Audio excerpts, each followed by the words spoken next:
What's up, world? It's Katrina and Marlena, and this is Excess Baggage, the podcast where two friends in their 30s unpack all of life's baggage. This episode, we'll be unpacking toxic relationships. Okay, let's start the show.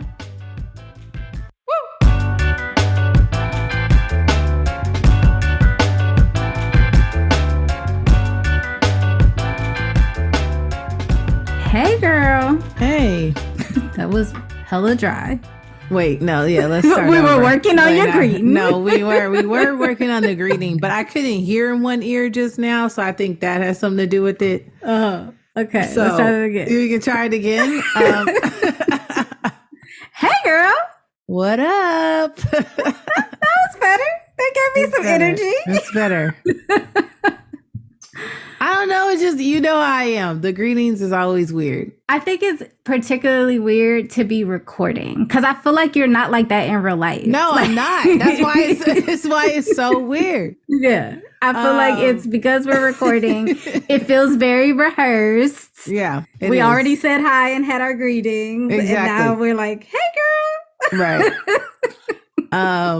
Anyways, what up? What's your baggage today? I think I am really coming into my own. Like, I am really coming into just my not caring phase of just certain things that, I don't know, things don't get a rise out of me so easy anymore. Okay. And I notice even if something was to upset me or irritate me, it still is not cause for me to be outside of character. And I feel like, not that I'm saying I would ever let anybody play me or anything along those lines, but I'm just not, I'm not easily swayed. Sure. You know, like, it's just not in me.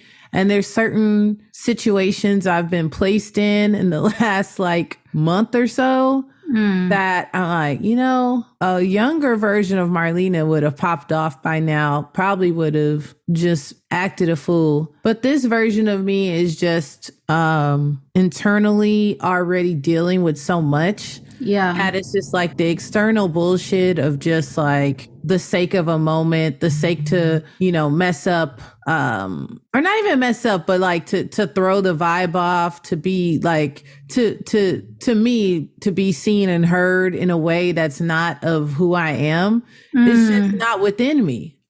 Like, it's just not in me anymore. So, and I guess I'm just trying to take care of the version of me I'm trying to take care of the inside me so that the outside me doesn't just like snap and just burst on any said given situations. Cause I can tell that people are going through things and they're acting out. They're acting out. And who am I to judge? Who am I to judge? But who am I to participate also? So I like that. Because I think so often we forget that just because someone's having whatever they're having, an episode of whatever, doesn't mean that we have to participate in it. Even when they're projecting that onto us, even when they're throwing all of that shit on us, we do not have to participate. So good for you. Yeah. So I have recognized some growth because, baby, they could have met another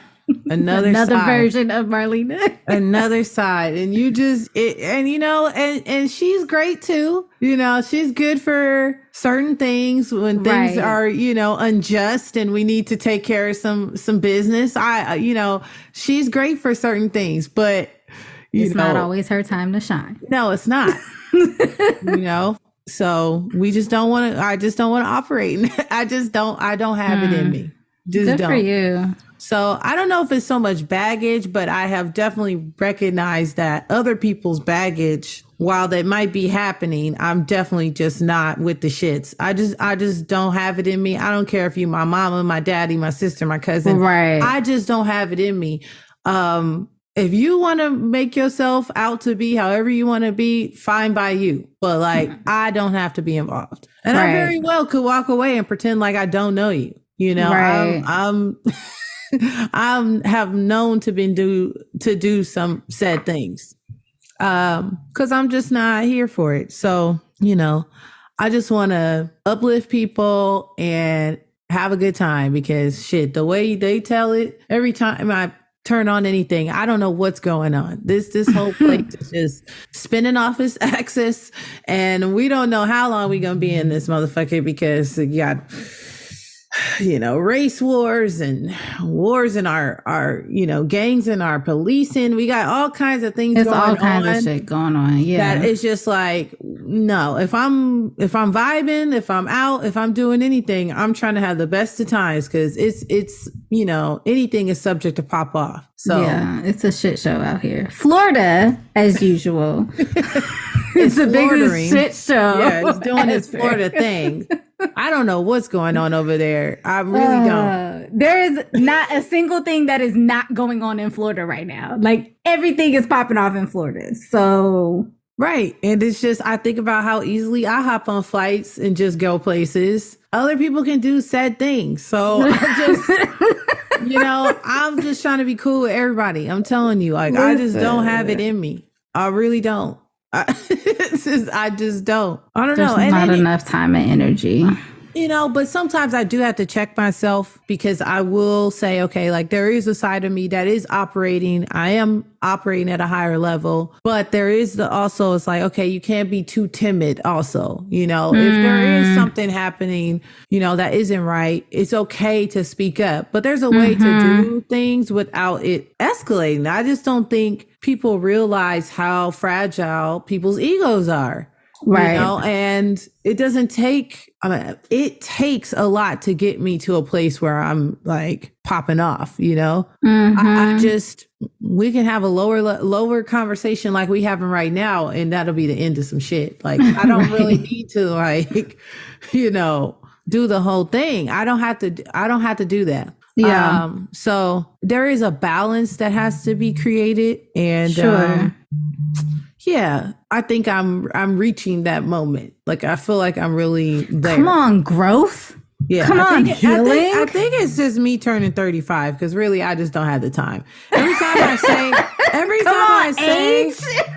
I say to myself I'm turning 35 at the end of the month, it's just certain things I'm just like, no, I'm above all of this now. Like I'm too old for this. I'm a middle-aged woman now. Like, oh my god, not even middle age as in calling you old, but like if you look at you're stepping into a different status in life. Yes. Like if you look at our things, like when you're looking, like you got to go scroll back for your birthday, right? Or they have like the little sections, like 18 to 34 is usually the cutoff. And then the next thing is 35 to whatever is up. So it's like, okay, I'm moving into another another bracket. Yeah, I'm not dealing. You know, I'm still young, still vibrant, but there's certain shit that I'm just not doing. Sorry. Not sorry. Sorry, not sorry. I respect it. Good for you. But anyway, what is your baggage for today? So what has it been? A month now? Yeah, I think it's been about a month. I restarted therapy for myself. I had stopped individual therapy towards the end, a little bit after my birthday. So sometime like September, October last year for a lot of different reasons. And if it felt like it was time to find a new therapist, like I was stopping for other reasons, but it felt like it was time to find a new therapist anyways. And so when I was ready to get back to it, I went on the search again and I found another therapist and had my consultation call. And we've had 4 sessions and it's just been really good. Like just really, really good. And it's reminding me, one, I think it's really important to recognize when we're on parts of our journey that we've been on for a while, when taking a break can be useful so that we can integrate everything that we've learned and processed and practiced. And when sometimes you need someone else to help guide you or hold you in that process. And I think sometimes finding a new therapist is, you know, important and necessary. And I was hesitant about it. I think I knew it was time for a new therapist for a while, but finding a therapist, especially as a therapist, is really challenging. Finding a Black therapist who's in the field doing a lot of the work that I am am interested in doing in therapy who I don't already know because I am a therapist is really challenging. And so I think I put it off for a while. But now that I've done it, I'm like, damn, why did I wait so long? Like, why did I wait so long? So I'm having that experience. But then the other part of that is I'm also having the experience of like, shit, Katrina, you are going through a lot. And I think having a new therapist reminds me of that because I have to like retell my story. Whereas when you're with a therapist for a while, they kind of know what's happening day to day. Or week to week, month to month. And so then you don't have to like retell stories. But I've been retelling my story. Like we've talked about my family of origin and my relationship with my parents and my siblings. And we've talked about the shit that has happened as far as like romantic relationships and friendships and my support systems and all the ways that looks and the lack of support and things that have been going on with my body for the last few years and the challenges I've had with being an entrepreneur. And like, we've walked through everything. Well, a lot of things. I can't even say everything because I'm sure there's some things that we haven't gotten into yet. But I think part of just walking through all of that and reminding myself of the amount of shit that I've been through and been going through and continue to go through is reminding me that like, this is a lot and it's reasonable and okay that I'm carrying so much and that I feel tired and that I don't want to participate in life sometimes and that I have a hard time and, you know, the emotions come up and whatever. Like, there's so much happening in my world. And I don't know, just telling my story to someone new, to a new therapist, and literally having this woman be like, oh my gosh, Katrina, wow, that's a lot. I'm like, yeah, you're right. Because I forget. Like, I just deal with it on the day to day, which I think a lot of us do. So I think what I'm carrying in this moment, if I have to label it as baggage, is really being more acutely aware of just how much is happening in my world and how that's probably impacting all aspects of my life, mentally, emotionally, physically, spiritually. And at this point, like, what am I doing to make more space? That's one of the questions that she prompted me to think about is like, what am I doing to make more space for more energy, for not giving away so much of my energy? So I'm thinking through that. And I think that's really hard because there's a lot on my plate that I enjoy and I love and I want to keep going. And I might just have to kind of spread things out a little bit and instead of spreading myself so thin and see how that shifts things. So yeah, I think that's my baggage today. Like, I'm just holding all of that and being really clear and honest with myself and aware of like, shit, like the last 5 years for me have been a roller coaster and it's been incredibly challenging. And I don't think that I have gotten the opportunity enough to step back and look at the whole of that 5 years and go, shit, that's a lot. Like, if I was looking at anybody else with this story, I'd be like, girl, how are you functioning day to day? How are you still showing up for clients and holding other people's shit and maintaining relationships and traveling and doing all the things that you do? Like, that's a lot. Running a whole fucking business. Like, you're doing a lot. So yeah, that's where I'm at. That's my baggage. I think we're such the generation and the one that have been taught so thoroughly to fake it till you make it, you know? And I feel like we do that so much in so many aspects of our lives that it's not until we are like telling our story or really like identifying different things or why is this happening over and over again or this certain things and this is stemming from this and being spread too thin that we're like, damn, like I'm really doing a balancing act. Right. And sometimes that act, man, you need a break. You can't, you know, it's just too many things at one time. And so I think it's, you know, it's great that people, not, of course, you and that everyone does do the work and, you know, say, you know what, maybe I do need a new therapist or maybe I do need to get talking to somebody just to kind of, you know, organize what my next steps are. Because even if we are balancing things, it's like, okay, well, this is happening now, but my ultimate goal is it not to be like this. You know, there's some things that I'm going to have to let go. Absolutely. And how I'm going to do that and, you know, and still live and be truthful to myself on what I do, what I say I want to do. Yeah. And be who I say I want to be, at least. Yeah. So I'm excited to continue this journey with her. I feel really good about my decision to shift therapists and feel really awesome. Solid in the person that I found. And I don't know, like, it's hard to find a therapist that's a good fit for you. I won't necessarily say. Oh, yeah. It's a journey. Hard to find a therapist that's a good fit for you. And as you move through your journey, sometimes what's a good fit changes. And I just would say, I wish I had done it sooner, because it's giving me the feeling that I had when I started with my last therapist. And we were working together for years. So it had been a while. And I had that feeling with her for a while, and then it kind of just ran its course. So we'll see what comes out of it. I'll keep y'all updated. But for now, you know, we just working on ourselves and trying to figure out how we can make some space. Yeah. Life be lifing, y'all. Listen, and don't ever stop. Nope. But today we're talking about toxic relationships.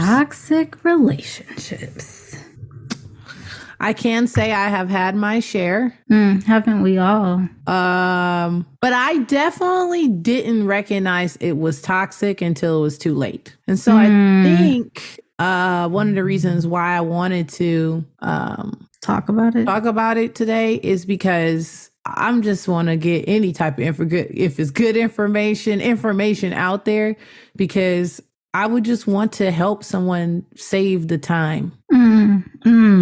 Because toxic, you know, I mean, in the word, we all know what it means. Sure. But like I said, not knowing until you're, you know, in the thick of it, or at least even almost out of it, that you realize, whoa, you know, this has been carrying on for X amount of time, and it's been time. Right. And I'm not going to be able to get back. And so, you know, I don't know. What does it look like to you? Or what do you think So I'm always I want to be really mindful about language, especially one, as a therapist, two, in the world that we live in today, in social media society, where I think a lot of words become trendy.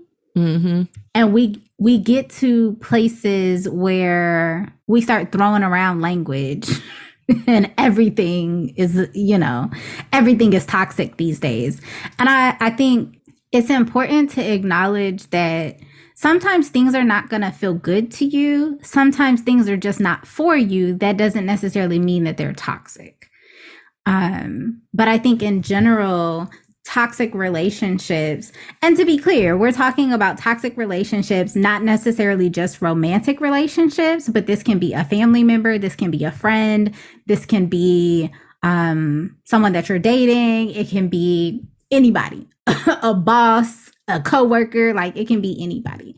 But I think a toxic relationship is a relationship where you just don't feel seen and heard. You don't feel like you can be honest. You don't feel like it doesn't feel loving. There's a lack majority of the time.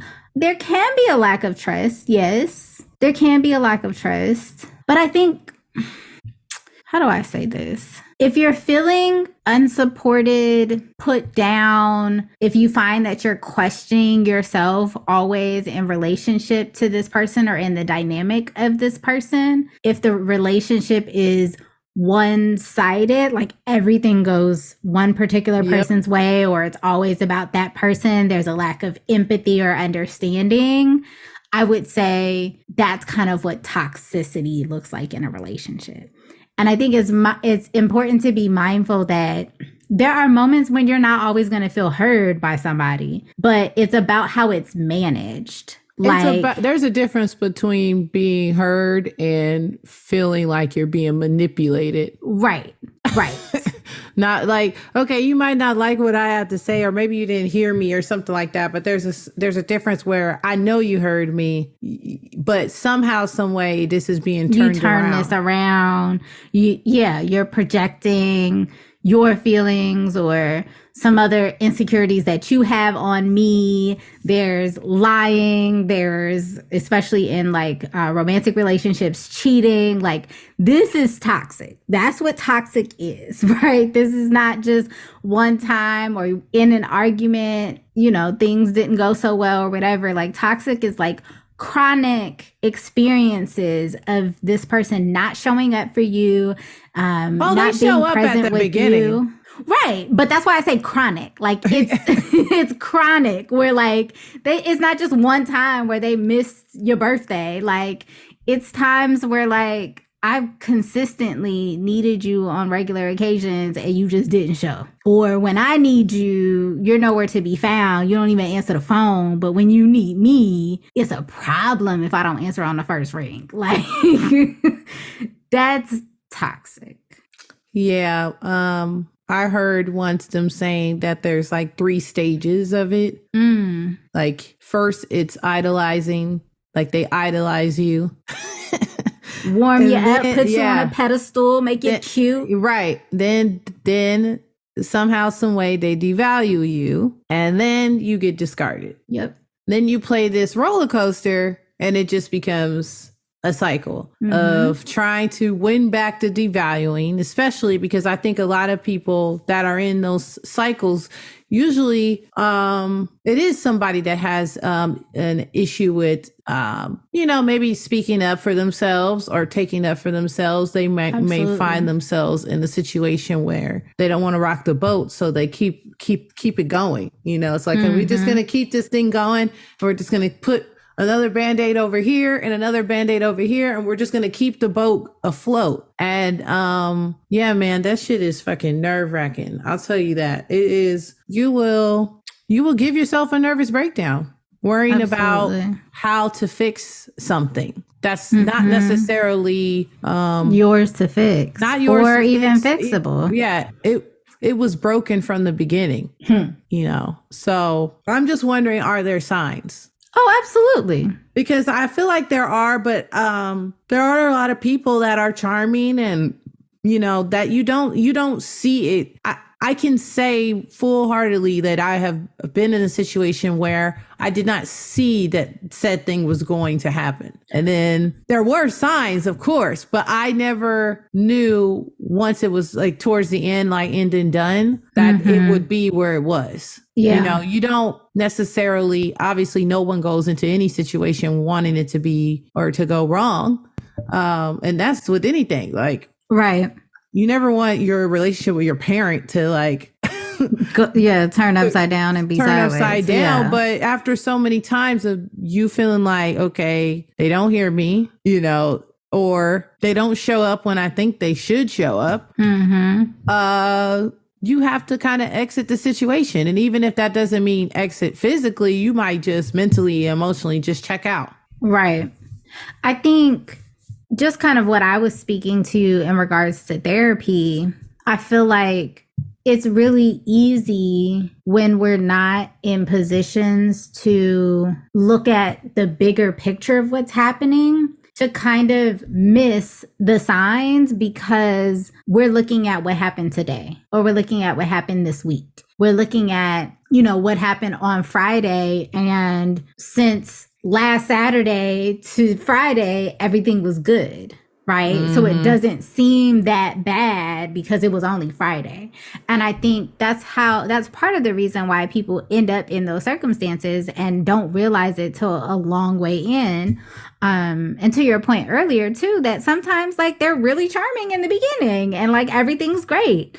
Sometimes the relationship starts off really good and then, it goes sideways, right? Like, and that can be with anybody where, your new boss is the best boss ever. They're really sweet and they're really kind and they're always checking on you and they're really friendly. And then, once you get good and settled there after a couple months, now it's, they barely look at you or they barely talk to you, or, they only celebrate you in certain situations, and they spend more time criticizing and chastising you and things of that nature. But I think we can miss that because we're thinking like, oh, it was really good in the beginning. Like maybe this is only momentary, or it feels only momentary because it's only happening today, but the rest of the day, the rest of the week, the rest of the month, things felt okay. But I think the signs are some of the things that we're describing. It's like, I think there's two things. I think there are the behaviors that are happening, and then there are the things that you're feeling. Yeah, I was going to say the behaviors, because you can be in a toxic relationship with somebody that's like a Debbie Downer. Every time you talk to them, they're trying to pull you into their shit. And like, absolutely. I'm like, damn, like, I didn't know the world was that bad, and I look, I know that there's shit. Okay. Sure. Trust me, I know, but I don't wake up already in a disposition as if I've been shitted on. Mm-hmm. Like I don't just operate already in the space, and some people have already been broken down to that part in their mental health, and they just haven't graduated to a different side. They haven't been able to see it's sunny, it's greener on the grass is always greener. They can't even look at it from an optimistic point of view because they feel like the world has shitted on them so much. And it's like, how do you not get sucked in? I just want to make sure that we're, I don't want to say avoiding them, but you know what I mean? Just trying not to let that take over you and make you want to fix it. Because I think some people just naturally, I don't think all, but a lot of people naturally want to help. I think, at least for women, I would say, I would say men too. I think naturally we want to help. If you have an affinity towards somebody, especially, yeah. Oh yeah, even more. Yeah, that's true. Yeah, any kind of affinity towards somebody, I feel like that makes you more inclined to want to help. So I think, okay. So I think we're getting or believe the best in people, pretty much. Oh, absolutely. You know what I mean? Because if someone keeps cheating on you over and over again, you want to believe that they're going to stop cheating. You don't just say like, I know people always say once a cheater, always a cheater. But that doesn't, right. But there are people that have cheated and never cheated again. Yeah, so people can change. I don't want to believe that just humans ain't shit and that's just it. You just got to just accept them for what they are. And I think it's just like, you can give people grace, but I don't think you just have to accept like this person is a fucking liar. Like I don't trust their word anymore. Like that's just the way it is. Yeah. And I think there's two sides to it too, right? So there's the side of like giving somebody grace, and then there's the side of like setting boundaries. I can have grace for you and still set boundaries with you. I can choose to no longer be in this relationship because I no longer trust you because you've cheated. But that doesn't mean that I have to be mean, nasty, and hate you. But this does not work for me, right? This is the choice that you made that went against the agreement that we made together, right? I can have grace for you and not be hurtful back to you, not try to be vengeful back to you. But that does not mean that there will not be consequences for your actions. And the consequence might be that I'm out because that was an agreement that we made and that doesn't work for me, right? But I think there is something really important between the difference between giving grace and being kind and compassionate and empathetic to people versus like letting people just walk all over you and do whatever they want to do. Those are not the same. You can have grace and have boundaries. Those two can exist in the same place. And to be quite honest, I truly believe that they often do and should, because I can set boundaries with grace. I can set boundaries with compassion and with kindness. And a lot of the time I'm setting boundaries with people I love because I love them and I want to keep them around. And I want to have a positive relationship with you. I don't want to get to the point where I hate you. So that we can do that, here's Katrina's boundary. This is where you need to stay. And that's it. Yeah. And I think we have to remember that because we are, one, not taught enough about boundaries and setting boundaries. And two, we're often, especially as women, taught that we're just supposed to concede, that we're just supposed to accept whatever we are given, especially when it comes to jobs, men, whatever. Like, we are not taught that you deserve more, you can have more, and there's better out there, and you can leave and you can have choice. Like, that is not how we've been socialized in this country specifically, but I would argue in a lot of places in the world. So it's important to differentiate the two. Like, it's not unkind and unreasonable and disrespectful or hurtful to set a boundary for yourself. You are allowed to leave and still be like, I have love for this person, but they didn't meet the expectations of what I need in a friendship, in a boss, in a friend, I think we just maybe teach acceptance wrong then. Like, we can accept, we can be welcoming to people being who they are, but that doesn't mean that we have, like what I said earlier, have to participate. Right. That is a great way to put it. That, yeah. And I think it took me a long time to get there because of how we are taught. And you know, being likable, you have to be likable, and people have to everyone should get along, and you know, holding this, you're taught all these things of holding this person down, and if you do this, you know, you're ride or die, and you're supposed to be there no matter what. And you know, but I feel like here's the thing, there is a difference with being ride or die, like being there for somebody and then also being there for yourself. Yeah, because there's certain things that aren't acceptable, and or they may be acceptable to that person, and maybe that's what they want to do, and they should find somebody that's on board with that, that's on that same wavelength, that understands that. But yeah, I just feel like just getting out of it. I don't know. I hope to not be in a toxic relationship. I hope that you know, I never enter any type of situation thinking, oh yeah, I want this to be like this, or this feeling of anxiety, or not knowing what to say, or walking on eggshells, or I said this or whatever, and now this has caused a you know, chain of reaction that could go left, or it could go okay, or I'm not sure, the uncertainty of things.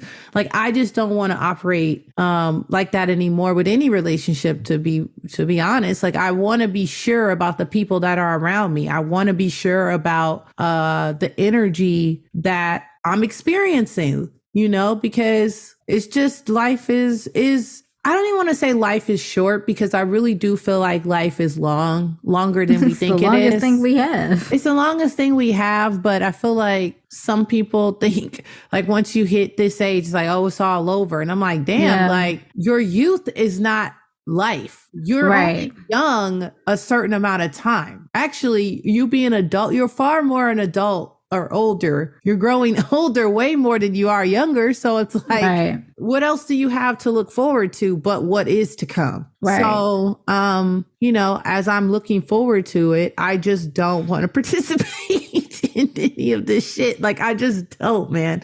I'm just so like, if you're not going to do what you say you're going to do, or if, you know, I'm not somebody you want to be around, or you feel that I'm, you know, fake as fuck, or I'm selfish, or, you know, you feel whatever you feel about me or whatever, then it's okay. We don't have to be in each other's lives. I want to be around people that want to celebrate each other. I do. And want to bring the best out of the other person. And if you don't feel like that's me, or vice versa, then what are we doing? Right. You know, and that is for work. That's with anything. Because I think about that a lot in work sometimes when there's meetings and different things. And I just think about it all from the grand scheme of things. Okay, me, Marlena, do I want to be a part of this brand that does this, this, and this?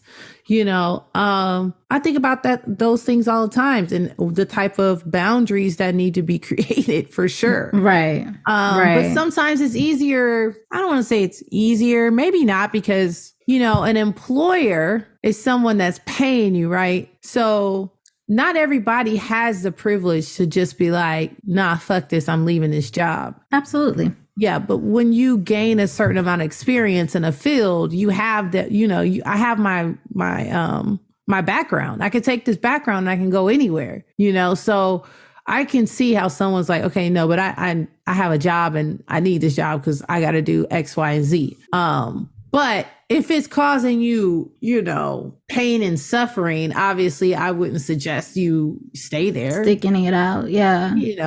And I think that, again, there's a lot of different ways that you can move through it. And so boundaries don't have to be exiting all the time. Sometimes boundaries look like saying no to certain things at the job, or look like clocking out on time, or look like not working when you're not off the clock. It looks like not making yourself accessible on the weekends and not answering your phone after a certain hour. And sometimes boundaries look like, when I leave this here, right? So some of it is also that inner work of like, you allow yourself to get so worked up, you allow yourself to get so caught up and so stressed and anxious and all of that around the pressure that's being put on you. And some of it is like, also, how are you releasing? How are you taking care of yourself? How are you making sure that you're okay at the end of the day? How are you leaving work at work? And what does that look like? Right. And a lot of those people that are on the other side of it usually aren't doing those things. Absolutely. Yeah. Absolutely. Like, they're not leaving work at work. You know what I mean? That one person that's like the severe like micromanager that's up your ass, they're not leaving work at work. No, they're that's why sleeping, breathing that. But that doesn't mean that's that why has they're to be anxious and micromanaging you. That doesn't have to be my shit. I don't have to participate in it. I had a supervisor once who was like that, and she was breathing down my throat all the time. Like, this woman, I worked down the hall from her, and she, like, 4 doors down, and she would call me like multiple times a day. But I also was out in the field because we had to go see clients in their homes. And I would be seeing clients in my office. And I kid you not, this woman would be calling me all the time. Like, she would just call my work phone all the time. She would then send me an email and follow up through email, like say, give me a call. Like, and then sometimes would text me in case I'm out. And it's like, ma'am, I will get one of your methods of correspondence at some point, but I have work to do. I can't sit on the phone with you all day. I see you once a week for a meeting and you're breathing down my throat all day. You call me multiple times a day. That makes no sense. And at a certain point, too much, man. It's way too much. At a certain point, I would just stop responding. I would wait till the end of the day, or when I had not a break, but when I had a break between clients. And then before I started paperwork or something, then I would respond to her. But otherwise, like, I'm not going to respond to you multiple times a day. If you send me 4 emails today, I will answer all of them at one time this afternoon, unless it is emergency. And at that point, even if it is an emergency, if I'm in a session with a client, what are you going to do? What are you going to do? I am not going to participate in your anxiety, ma'am. I left the job once because I did not like my boss, and I went to another job. Like, it was less money, and I didn't care. I did not care. I just needed to get out because I just felt like it was a toxic work environment. Like, just every day I couldn't predict his controlling behavior, his, passive aggressiveness, just different things that I'm not with it. I don't want to feel like in fear. I just don't want to feel in fear while I'm trying to spend 8 hours of my life that I really don't even give a shit about whatever it is that we're doing. But I gotta be here 5 days a week. 5 days a week. And then on top of that, I have to deal with your personality or whatever it is you got going on. Like, it's a hard pass for me. Yeah. Hard pass. So I left. And so at certain times, immediately, or maybe you always know, but at certain times, immediately, like, okay, no, I can't do this, and you'll make the choice, or, sooner, faster, sooner rather than later. Right. But there are some times when you don't. And it's just a cycle that keeps going. And I think it's important to pay attention to how you're feeling. And I think we are not taught enough and we don't enough slow down and pay attention to how we're feeling. So I think this is why I love practices like mindfulness, journaling, even just going for a walk. Because if you are not slowing down often enough, you can miss all of these flags, all of these signs, all of these things that are coming up because you're just going through the day to day. Because I think you're acknowledging something really important. And you've said this in different ways multiple times. Like, I think a lot of what comes up in toxic relationships is this feeling of like uneasiness where you're just not sure. You're kind of walking on eggshells. You're constantly like anxious and worried about how this is going to go. And I think it's different than like, oh, I don't know where this relationship is going. But then you ask and there's an open and honest dialogue about it versus I don't really know what's happening here. And every time I bring it up, you kind of reroute me to some other conversation, or you don't give me any straight answers, or you make me feel bad for having this question, right? For continuing to ask for clarity. And I never actually get any clarity, right? Or you keep thinking you're going to get the clarity because the conversation's like, well, let's pick this up at this time.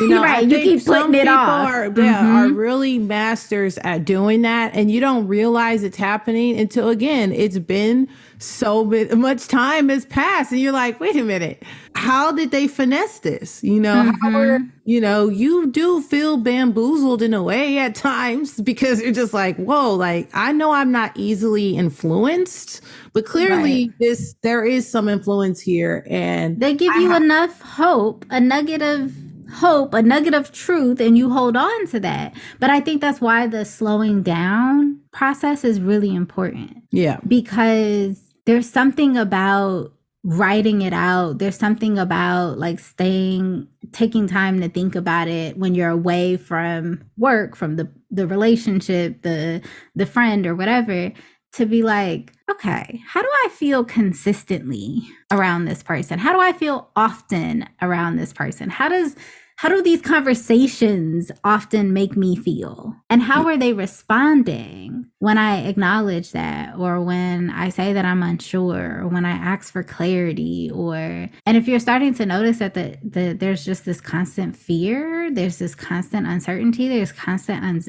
anxiety, or just not feeling stable and held and, you know, comforted.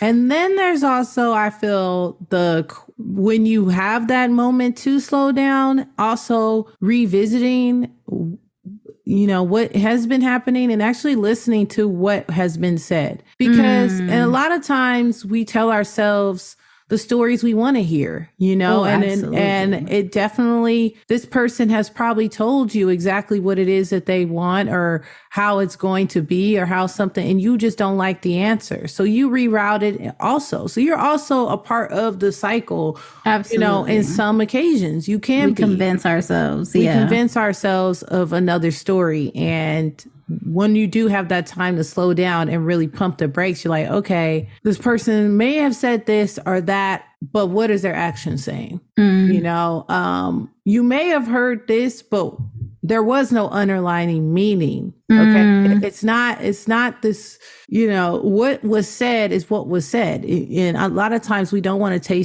take things for face value. We just don't. Because, you know, nobody wants to feel rejected. Nobody wants to feel that someone would want to do or treat them in a certain manner. You know, sure. There's definitely, and it's hard to start over. Yeah, it's hard to start over, especially when it's like a parent or something like that. It's really hard to start over. It's hard to acknowledge that somebody that you put time, energy, effort, trust into, that you depend on, or that you love or care about, or who you've kind of signed over your life to, is willing, able, and okay with treating you in a way that is hurtful and harmful and not in alignment with what feels good to you. Like, that's hard to acknowledge. Right. And we do depend on people. You know, I Absolutely. think a lot of people like to be in this space where I don't need nobody, and you know, I'm independent That's and I some can do, Western and that white people shit. like that's just stop. It's just stop. Everybody needs community. Right. Everyone needs that. So, you know, when it's something or someone that's so close, or, you know, like I said, an everyday thing, especially with work and different things, just like, yeah, you want that to be a positive experience, man. Absolutely. You just don't want it to go into a place that's not healthy. So, Right. I don't know. We just got to be better, I guess, at recognizing it faster. At least I'm speaking to myself when I say that. You know, yes, it is good. Like you said, like we said before, it's good to give grace, but there's also just like, let's keep it a buck and, you know, be true to you and how you feel without it being offensive or, you know, offending anyone. Absolutely. I think a great practice that I love to invite people to do, outside of the current circumstances that you are in, just you as you are today in this moment, take some time to write down what are your wants, needs, desires, expectations in all areas of your life, in a romantic relationship, in a friendship, in a parent-child relationship, in a work relationship, in a coworker relationship. Like, write down in all areas of your life what your wants, needs, desires, and expectations are. What's negotiable and what's non-negotiable. And then from that place, sit down and look at the people that you are currently involved with and see if they fit the script. Because I think what we often do is we fit the people that we love or the situations that already are there into the mold. So we fit our mold around them, rather, when really we need to create the mold and find people who fit it. And if there are areas where you're willing to shift the mold, fine. Right. But what are the areas that like, no, this is the mold. This is it. And you either fit it or you don't. And that's that. There's no convincing our way into it. There's no convincing our ways out of it. Like, it just is what it is. But I think you have to step outside of that current dynamic to be able to really get down to what are your wants, needs, desires, and expectations? What are your negotiables and non-negotiables and all of these different dynamics in your life, and see what comes up. And then look at the relationships, the dynamics you currently have, and see if they fit the script. And know that if they don't, there can be a conversation. It doesn't have to be like, oh, we're done. There can be a conversation, and there can be some boundary setting, and there can be some adjustments made. Like, how am I going to reorganize this? And then you go from there, because everybody ain't going to listen to your boundary. But nope. I would say, yeah, you can have that conversation, but that don't mean shit. You can I think that conversation is informational however it goes. Right. Because either I set the boundary and you say that you're not going to do it, and then we realize that this relationship needs to shift, or I set the boundary and you find your way into the boundary and you make it happen. Yeah. Either way, I got some information. Yeah. This is where, look, we called the council meeting, and you know, at the end, we all took notes. We kept our time. And we can both go back to our corners, and what was said. Okay. All I know is parties were present. So if you didn't, you know, take from what it was for what it is, then, you know, it's all fine and dandy. Then other boundaries will be set. Yeah, new ones. There'll be even newer boundaries, and those will, you know, you might not like those. They might look a little different. You might not love those, but it's okay. That's all right. We don't set boundaries to make people listen to them. We set boundaries to keep our peace. Yes. To maintain ourselves and our sanity. And it's important to remember that piece, that just because somebody didn't listen to the boundary, didn't operate within the boundary, doesn't mean that the boundary was wrong necessarily. It's just that they weren't a good fit. Mm-hmm. And that's okay. That's okay. It can hurt. It can be hard. It can be heart-wrenching. It can be heartbreaking. It can be challenging. It can be really tough. And it's okay. They just didn't fit. That's okay. But are you willing to sacrifice your peace and your sanity, your mental, emotional, physical, and spiritual health by adjusting these boundaries just for them. When you don't feel secure, you don't feel seen, you don't feel heard, you don't feel valued. That's a rhetorical that everyone needs to answer for themselves. That's what we're going to close out. Yeah, everybody going to have to answer that for themselves, okay? Because I just don't know. Well, I do know. I know the answer, but ain't nobody, no thing, no job, no relationship ever worth your sanity. Let's just start there. Whatever you think your answer is. That's the jump. You might convince yourself. Let's be clear that ain't nobody, no job, no person, no thing, no dynamic, no relationship worth your sanity, worth your mental, emotional, physical, and spiritual health. It's just not. Amen. Amen. And we would need to do a whole other episode on how to heal after you get out of it, because we done all been down that road. So, many of us on multiple occasions. Yes. I've been there romantically. I've been there with friendships. I've been there in family relationships. I've been there in work. That's why I became an entrepreneur. Yeah, we have all been there. So we could do a whole other episode just on healing afterwards. And that's, I feel, it's an ongoing thing. It's just an ongoing thing because shit, when you enter, as in just this, you have baggage, as we talk about every, episode. Mm-hmm. You have baggage. And so it's hard to pick that up and go into another scenario with either a new person or a new job or, starting a new relationship with said person can be challenging. Mm-hmm. It's like, okay, like, yeah, we still together. Either we're still together or we're working this out or we're trying out the boundaries. Like that shit takes work. It's not easy at all. And that healing that you both have to do, because absolutely, I really don't feel that any person is, yes, there may be a toxic individual, but again, we are both participating in said situation. So is there one, if you're pointing a finger really doesn't fix the problem. The problem is the expectation, both parties' expectations of what we feel is sufficient enough or what works. Mm-hmm. And not everybody's going to be on the same page with you or whatever. And again, like we said, it's not always easy, but I think that healing process, it's just ongoing, and it should be honored by not only yourself, but also the new people that do come in. Absolutely. With, recognizing, so sometimes you don't start really truly healing until you in that next situation. Right. And you might not be getting the best me right at the jump, mm-hmm. Because, I've been bruised. I've been, something has transpired that has me operating at a certain level right now. Doesn't mean I'm always going to be there.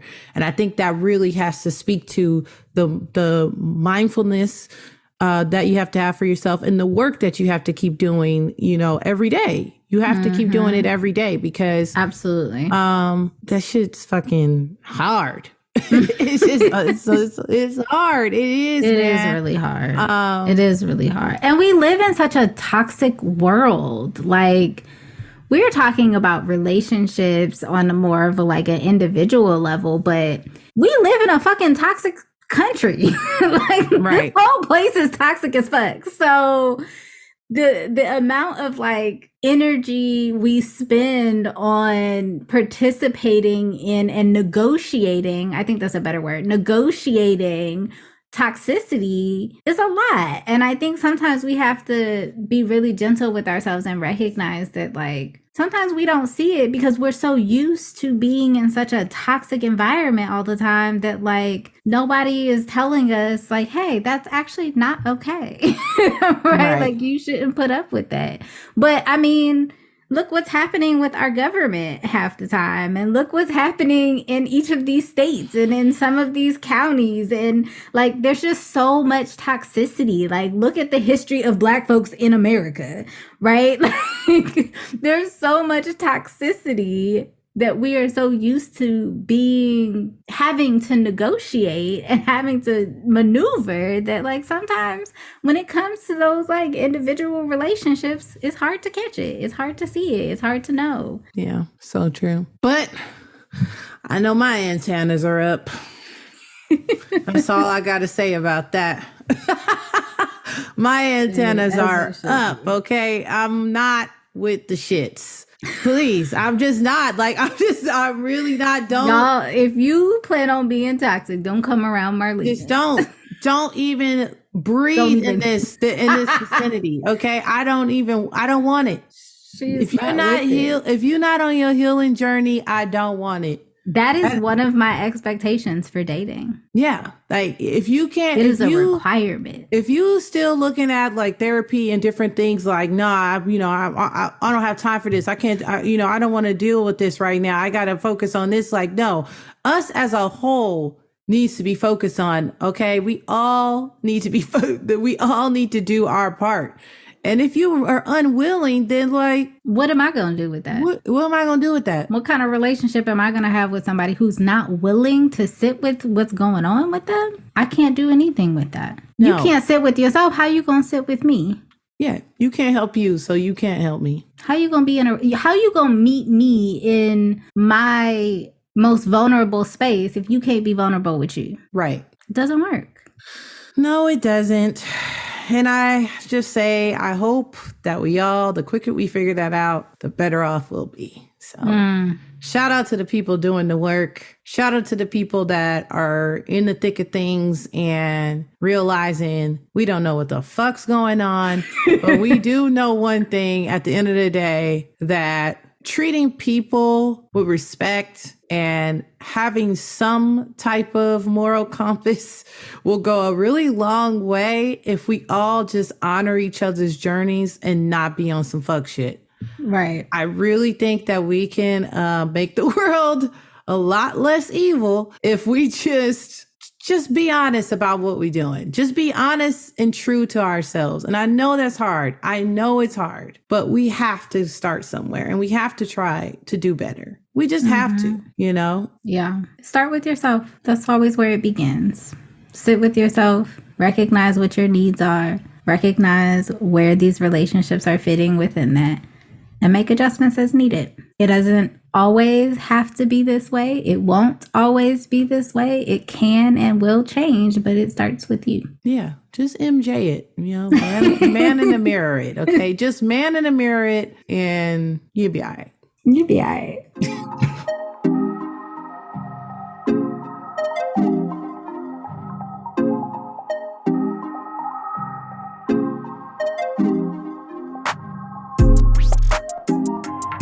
All right, y'all. This next segment is called Roses. Marlena, who are you giving your rose to today? So I'm going to give my rose to Amanda Seales, man. I love her. I'm a fan. I've always been a fan. But I'm giving my rose to her because I watched an interview with her recently that she had on Hollywood Unlocked with the Jason Lee show. And, everyone's really scared to interview with Jason Lee because he will ask the questions. Okay. He is not, in my opinion, he's a journalist that's messy. Sure. Does he come from the background of the Wendy Williams of the world and different things? Sure. But what I like is, he's going to ask what people really care about. I really don't feel like his questions are ever tacky. I've never, I'm sure someone can pull a clip of some tacky shit he's done, sure. But I also recognize his growth in interviewing. And interviewing is an art form, having a conversation where a person, especially a public figure feels comfortable enough to open up, their private life or what's been going on with them. And so I was watching her on this interview and she, Amanda's a little older than us. I think she's like 41. So she's like in the next generation a little bit, same generation, but like a little bit up. And I heard her speak about her career and, you know, not knowing what she wanted to do, but also just recognizing that she's able to try different things and still be excellent in it. And putting herself out there, you know, from, you know, her mother getting her into child acting to, you know, being in gymnastics to being, you know, having this whole trajectory of going to college and learning about, you know, Pan-African studies and mastering and that. And then, you know, becoming an actress and then doing comedy, you know, being a DJ, having a radio show and doing wearing all these different hats, but doing them well and not getting the recognition. Right. And, you know, on the journey of being a Black creative, I just imagine that is just hard. And it will, you know, especially when you're trying so hard to be comfortable and confident to say, yes, this is the Amanda Seales show. Yes, I do have an opinion. And yes, I have history and things that'll back me up that I do know what I'm talking about. And a lot of times, you know, especially when it's a Black woman too, on top of that, it's hard for us to have opinions and it not be deemed of like, oh, you don't know what you're talking about, or you're just dick riding, or you're this freedom fighter, or, you know, what do you know about this? And it's just like, no, we need those types of people out there doing the work. We need those Amanda Seales of the world that will speak truth to power. We need, you know, Tamika Mallory's and everyone out there that is, you know, doing the day-to-day work and getting shitted on for trying to be better. And so I've seen her in a lot of different stages, and just seeing her in that interview and admitting to, you know, having suicidal thoughts and admitting to, you know, going into a depressive state and still being able to, you know, create her brand Smart, Funny, and Black and do these different, create these opportunities for Black joy and being authentic. You know, I just salute her, man, because while they were going down her resume and hearing the different things, and like, those things are so special. And even though they may have not been the biggest things, I feel like Jason giving her flowers and you know, her being really unapologetically her, and, you know, even calling out the vice president and saying things that, you know, that most people wouldn't say. Like, I'm all for it. So shout out to her. And I just want to, you know, give her roses, girl, because, you know, you're giving me inspiration, especially with excess baggage and different things. And, you know, me not being afraid that, yeah, like, I can still do this work. And maybe I may not get all the deals or get all the different things, but this work is still good work. And it still is going to touch somebody. So, yeah, shout out to her, man. So that's what I'm giving it to. Shout out to Amanda. We support Amanda around here. Yeah. And I wish people would stop coming for her, but, you know. Well, you know, you gotta. People gonna be, you know, these people gonna people. White people in particular. Yeah, they gonna people. You know what I mean? They're not of the culture. Okay, and that's, as much as like they might be the gatekeepers in terms of finances and different things and opportunities. Yes, I can see why you would partner with a said, you know, white company or something along those lines, but like, that doesn't mean that they know what the culture is or have any standing on any say in whether you have any kind of talent or skill or artistry. Like, they just happen to be the ones who have the funds, but that does not mean that they have the ability to say anything about whether you have any talent, skills, or artistry. You know what I should do? I should do a angel investment group that just invest. We just get Black investors that invest in Black creatives, and the name of it is just going to be called The Ones with the Funds. And you have to pitch for the ones with the funds. You got to pitch to us, and we're gonna see what's up. You know what I mean? And no. You know, I love it. Is too short or too, you know, big. It's the ones with the funds, because they act like that's it. That's it. Like they act like that's it. So it's just like, no, we need to get our shit together enough. You know, that's why I don't know. I'm trying my best. I really am. But, you know, Lord, the discipline, that's all I keep praying for is for discipline, discipline, because it does take a certain amount of, you know, work ethic to get to said things. You know, it does. And the shit's not easy. So yeah, especially when there's so much backlash. I mean, she was really coming up in a time when, like, I mean, not that Black women are particularly celebrated across the board right now, but like particularly as a Black woman in comedy and acting and like in the stuff that she was doing, like there's so much backlash that she was facing. I can only imagine. But yeah. Yeah. So Katrina, who are you going to give your rose to this week? I am going to give my rose to my new therapist. Nice. Because I'm feeling so like nourished, even though I'm spilling my guts for the last 4 sessions and telling my whole life story. And every time I'm like in tears and feeling like, oh my gosh, I didn't realize I was going through so much. I also just feel so held. I feel so supported. Like I'm so excited to be back in this healing process and journey in therapy.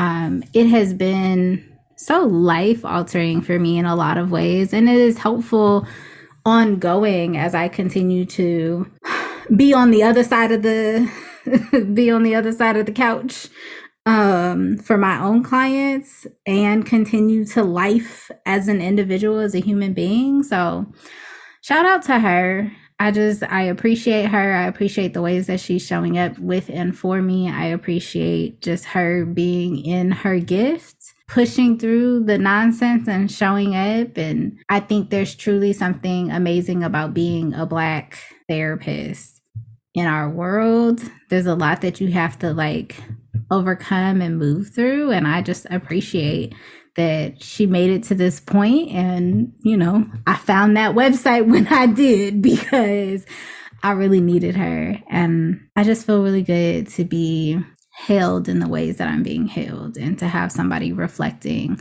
my experience to me in the ways that she's able to do that. So yeah, shout out to her. Shout out to this new dynamic and relationship that we are building. And I look forward to seeing how it continues to go and how I continue to grow because of it. Yeah. Shout out to her, man. I got a Black woman therapist too. I have had one, I think definitely since the pandemic. I mean, because I had another one and I started with a new one. And yeah, she's awesome. Like it's like... I'm not gonna say that. What are you saying? It's like the mom I never had, you know? No. You know what I mean? Yeah. Like not in a way of being negative either towards my mother, but just like the listening or like the certain things that, because I feel like when you're in the parent role, you operate from another way. You really best for your child. Always, so it's not always, it doesn't always come out as polite or not even polite, but just compassionate. Yeah, no. It doesn't always come out compassionate, but I feel like within that career of being, a Black woman, a little older, I feel like, okay, I kind of have that, like, what's the word I'm looking for? But nurturing. Yeah, I have that nurturing feeling that comes from her. So I'm all with that. Yeah. Yeah. My last therapist was also a Black woman. She was a little bit older. She was definitely giving auntie vibes, and I loved it. Like the hippie healing, like down to earth kind of auntie vibes. Like the auntie you go and like sit and talk to when you listen. No, I know. Right. I done got into some shit. Right. I need to talk to somebody about it, but don't tell my mama. Oh yeah, don't tell my mama that. Right. So true. She was totally giving auntie vibes, like, and all like very spiritual. Like I loved her. I really, really loved her. I just think my journey went in a different direction, and now I have someone who's a little bit younger, and I don't know what kind of vibe she's giving yet, but she's got like an older spirit, and I love it. Like the way she shows up doesn't feel like friendship vibes, even though we're probably really close to the same age, but you never can tell with Black women. I mean, really, it's right? So who knows? She could be way older than me, and I have no idea. But it's a different vibe. She's giving something different. But my last therapist, total auntie vibes, and I loved it. Yeah, that's what I needed in my life at the time. Right, exactly. I needed that auntie. Yeah. I always wanted Erykah Badu to be my therapist. Girl, I know. That would be... Listen, y'all wouldn't be able to tell me nothing. Right. I'd be like, actually, y'all, I have like a 3-hour session, so I'm going to have to go. Listen, if she started doing healing sessions, whew, y'all couldn't tell me nothing. It would be out of this world. Katrina would listen. I mean, if you're confident enough to sell a candle or incense that smells like your vagina, I think you know some things that maybe I don't know. You obviously know some things that I don't know. And I don't even know if I want to learn those things. No, I don't need to learn those things. I don't know if I need to learn that level of things, but give me like level 1. Can I get level 1? Let me get level doula, doula Erykah, like that level. I need something. The rebirth. That's what I need. The rebirth and the, going home. I'm coming home. Oof, goodness. Give me Badu-isms. That's the Erykah I need. Anyways, I don't know how we got here. I don't know. If Erykah Badu ever starts I'm doing... thinking window seat. I'm thinking all kinds of stuff. I've been having all kinds of like bag lady, everything. It's all been here today. So listen, tell Erykah to call me because I will do some therapy with Erykah. Miss Badu. Shout out to Miss Badu, the queen. Whew. Well, that's another episode of Excess Baggage. Follow us on Instagram and Facebook at Excess Baggage Pod, and check us out on TikTok at Excess Baggage Podcast. Be sure to like, subscribe, and review on the podcast app and Spotify. And remember to pack light and keep it tight. Oh, show.